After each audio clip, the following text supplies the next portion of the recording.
I'm Vanessa from My Little Wildling, and on today's review video, I am going to show you Tegu Blocks. I'm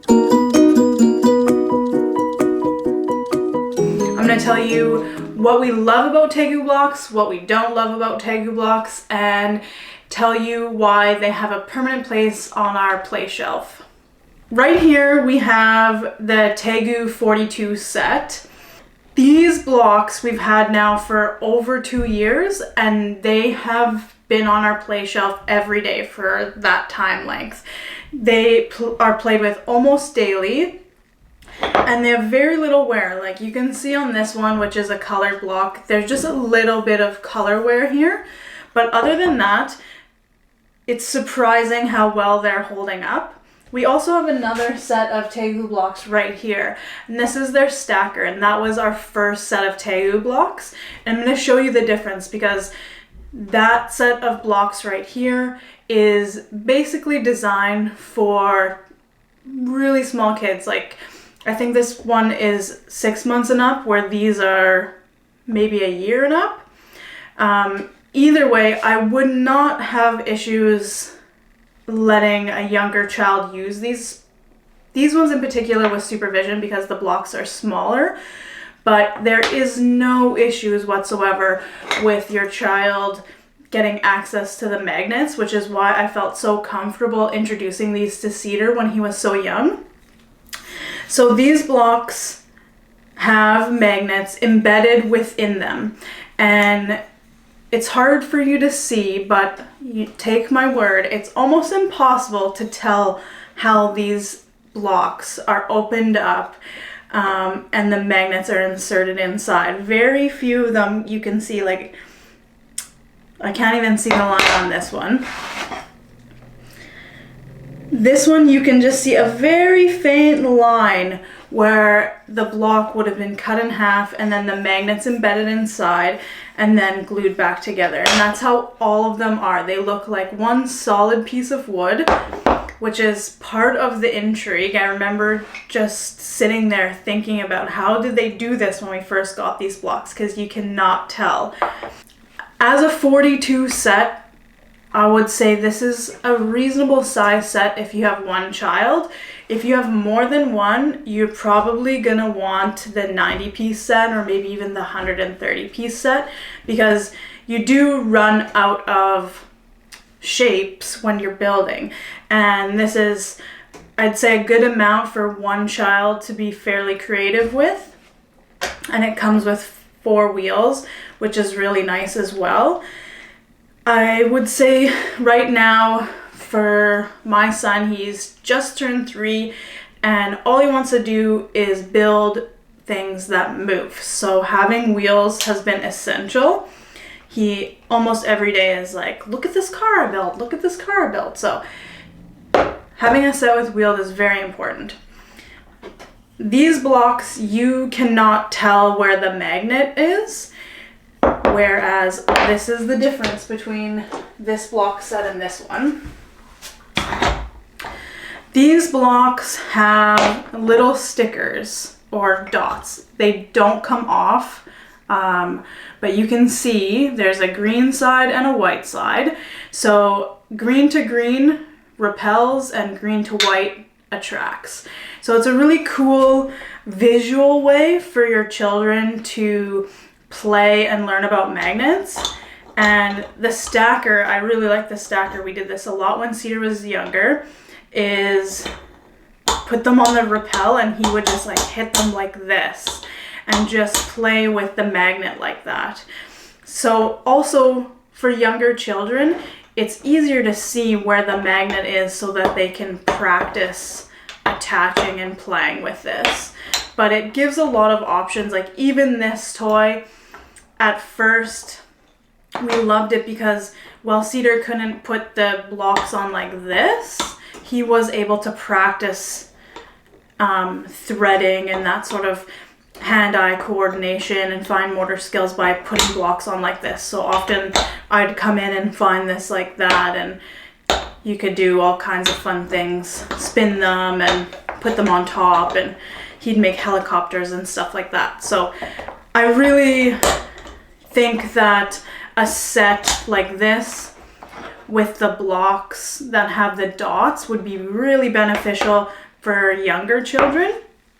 And even just right now, Cedar's 3 and he plays with these ones all the time, but even having a visual cue to be able to look at that and say like, okay, this is where these attach, and you can explain and he understands now that the green to green repels and white to white repels, but the green and white together connect.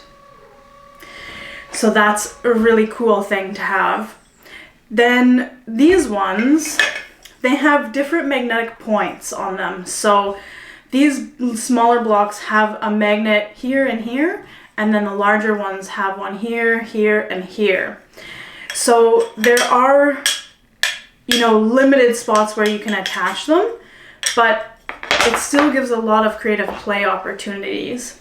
These larger blocks, Cedar tends to think of them the same way that these are and tries to attach in the middle, but these ones only have magnets on the ends. So, boop. But you can't, you know, build a structure by attaching on the side like that. That would be really cool, but not a possibility right now. So the great thing about magnetic blocks that we really, really love is that you can begin building in a way that sort of defies gravity. Like you would not be able to build, let's say, a crane like this with a set of blocks. It also sort of challenges their creativity, their mind, the way that they think about things and problem solve, like I just did, where I was like, oh, that's out of balance. Cedar might do the same thing, have that tumble, come back and say like, okay, well, if I put this here, you know, and I go like this, it's out of balance. But what if I put that here, because I want to make a crane, but what if I put this here? Oh, look. So he's going to play around like that, and he does that constantly with these blocks. And just putting them in these really unique positions, and that's what I love most about this, is the open-ended play, the creativity that can come with something like this. That's totally freeform. There's an endless possibility of ways that you can configure these, and the more blocks you have, the more possibilities you have, and that you can stack really tall towers that you wouldn't necessarily be able to do with non-magnetized blocks because they're holding each other together as you're building. So those are some of our favorite things about Tegu blocks. In terms of a negative for Tegu, they are expensive. And part of the reason they're expensive is because the company is paying fair wages to their employees, living wages to their employees, and they're sourcing sustainable wood. You're paying for that. You're paying for an environmentally and socially responsible company. And honestly, these are really high quality toys. They've been played with, like I said, pretty much daily for over 2 years. They barely look like they have any wear on them.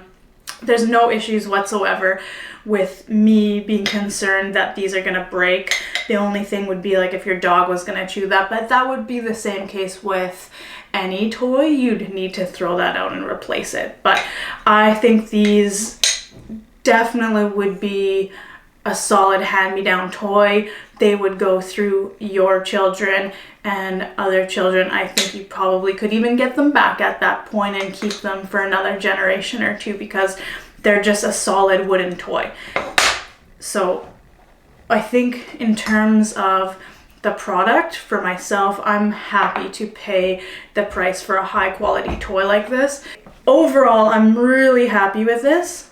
I would expand my set because Cedar does play with them a lot. So I would be happy adding another 42 set to this so that Cedar had more blocks, more creative opportunity to play with. And if you're buying right out, you might want to consider the 90 block set instead of the 42, or like us, we got this one first and then added this one later on. So that, I guess, encompasses everything that I wanted to cover with Tegu Blocks. If you have any questions, you can leave them below. Since this is a new channel, please subscribe. We'd love to hear from you. We'd love to know what toys you love so that we can do a review on those or check them out. Yeah, be sure to like, share, subscribe. Check out the full blog post on these, and you can buy these on our store. I'll link that below. That's it. We'll see you on the next one.